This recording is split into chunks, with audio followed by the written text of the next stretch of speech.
উরুগুয়ের বিপক্ষে ব্রাজিলের একাদশ কেমন হবে, কারা কারা থাকছে এবং কারা কারা জায়গা হারিয়েছে, এই নিয়ে থাকছে আজকের এই ভিডিওটি। তাই ভিডিওটি না টেনে সম্পূর্ণ দেখতে থাকুন। আগামী 20শে নভেম্বর সকাল 6টা 45 মিনিটে ব্রাজিল মুখোমুখি হবে শক্তিশালী উরুগুয়ের বিপক্ষে। উরুগুয়ের বিপক্ষে এই ম্যাচটি ব্রাজিলের জন্য খুবই গুরুত্বপূর্ণ, কেননা ব্রাজিল লাতিন আমেরিকার পয়েন্ট টেবিলের বর্তমানে চতুর্থ স্থান অবস্থান করছে। পয়েন্ট টেবিলের উন্নতি করতে হলে ব্রাজিলের শক্তিশালী উরুগুয়ের বিপক্ষে জয় ছিনিয়ে আনতে হবে।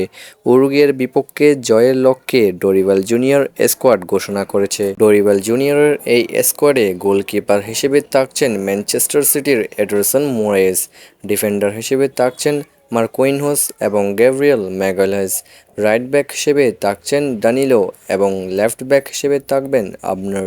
ভেনেজুয়েলার বিপক্ষে ম্যাচে হলুদ কার্ড খাওয়ায় এই ম্যাচে খেলতে পারবেন না রাইট ব্যাক ভেন্ডারসন। এই একাদশে মিডফিল্ডার হিসেবে থাকবেন ব্রুনো গুইমারেস, গারসন এবং রাফিনহা। আগের ম্যাচের মতো রাফিনহা খেলবেন অ্যাটাকিং মিডফিল্ডার হিসেবে।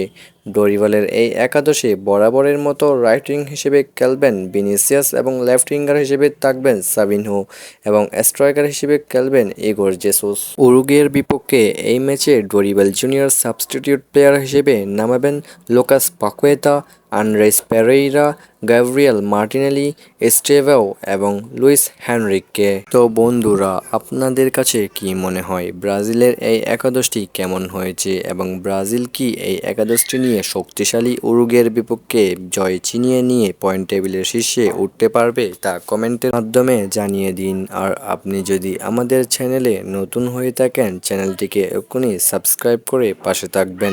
ধন্যবাদ।